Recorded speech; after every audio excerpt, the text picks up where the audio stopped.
अक्सर ये सवाल मन में आता है कि हमारी गैजेट्स और इलेक्ट्रॉनिक सर्किट्स में जब बिजली अचानक से कम या ज्यादा होती है तो वे तुरंत खराब क्यों नहीं होते। आखिर वो कौन सी जादुई चीज है जो इतने उतार चढ़ाव के बीच भी इलेक्ट्रॉनिक सर्किट के वोल्टेज को बिल्कुल स्थिर रखती है, एकदम परफेक्ट तरीके से। आज के इस विशेष भौतिक विज्ञान विश्लेषण में इसी बात पर चर्चा होगी।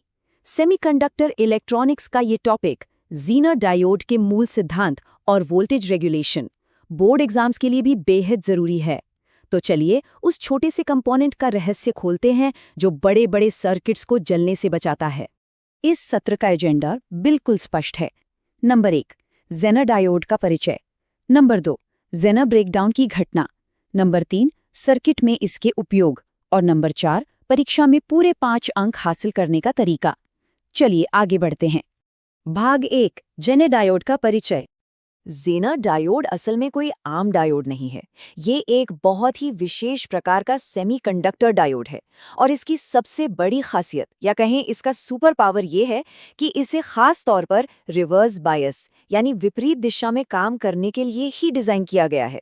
इसका इकलौता मकसद है सर्किट में वोल्टेज को पूरी तरह से स्थिर रखना, चाहे पीछे इनपुट में कितनी भी हलचल क्यों न हो रही हो। सामान्य डायोड और ज़ेनर डायोड के बीच का बुनियादी अंतर समझना बहुत जरूरी है। एक नॉर्मल डायोड हमेशा फॉरवर्ड बायस में काम करना पसंद करता है, लेकिन ज़ेनर डायोड का तरीका बिल्कुल उल्टा है। ये रिवर्स बायस में और विशेष रूप से ब्रेकडाउन रीजन में काम करता है। यही अनोखा बर्ताव इसे इतना खास और उपयोगी बनाता है। भाग 2, ज़ेनर ब्रेकडाउन की घटना। अब इस पूरी प्रक्रिया को थोड़ा क्रम से समझते हैं। जब सर्किट में रिवर्स वोल्टेज बढ़ने लगता है और एक निश्चित सीमा तक पहुंचता है, जिसे ब्रेकडाउन वोल्टेज कहते हैं, तब डायोड के अंदर एक बहुत ही शक्तिशाली यानी हाई इलेक्ट्रिक फील्ड पैदा होता है। इस मजबूत फील्ड की वजह से इलेक्ट्रॉन अचानक से बहुत तेजी से फ्लो करने लगते हैं। लेकिन सबसे हैरानी की बात यह है कि इस भारी उथल-पुथल के बावजूद वोल्टेज बिल्कुल कांस्टेंट रहता है। और यहीं पर सबसे महत्वपूर्ण बिंदु सामने आता है। करंट बढ़ता है लेकिन वोल्टेज लगभग कांस्टेंट रहता है। जब ब्रेकडाउन होता है तो करंट अचानक से बहुत ज्यादा बढ़ जाता है, लेकिन ज़ेनर डायोड वोल्टेज को टस से मस नहीं होने देता। यही वो जादुई सिद्धांत है जिस पर इसका पूरा अस्तित्व टिका है। और हाँ, इस पूरी भौतिक प्रक्रिया के पीछे का गणितीय आधार बहुत ही सरल है। ओम का नियम यानी V=IR।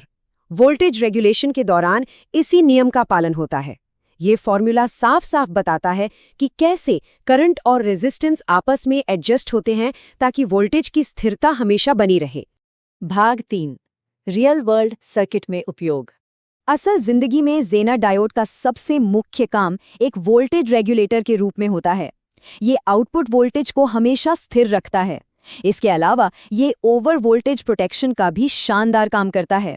जब भी किसी इलेक्ट्रॉनिक सर्किट में अचानक से बहुत ज्यादा वोल्टेज आ जाता है तो ज़ेनर डायोड एक ढाल की तरह सामने आकर अतिरिक्त करंट को अपने अंदर से गुजार देता है और सर्किट में लगे बाकी कीमती उपकरणों को जलने से बचा लेता है।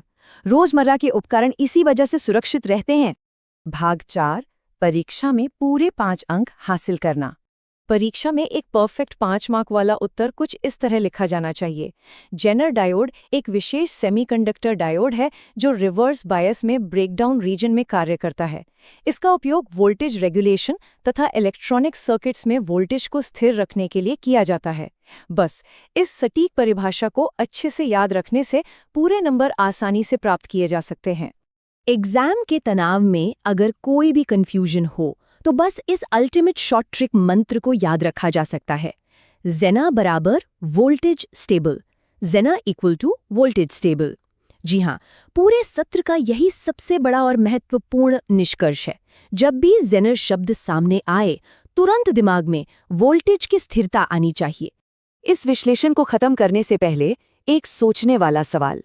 इस छोटे से रिवर्स बायस रक्षक यानी ज़ेनर डायोड के बिना आज के आधुनिक इलेक्ट्रॉनिक्स, मोबाइल फोन और टीवी कितने असुरक्षित होते। शायद वे आए दिन वोल्टेज के झटकों से खराब हो रहे होते। उम्मीद है ज़ेनर डायोड का ये विषय अब पूरी तरह से स्पष्ट हो गया होगा। विज्ञान के ऐसे ही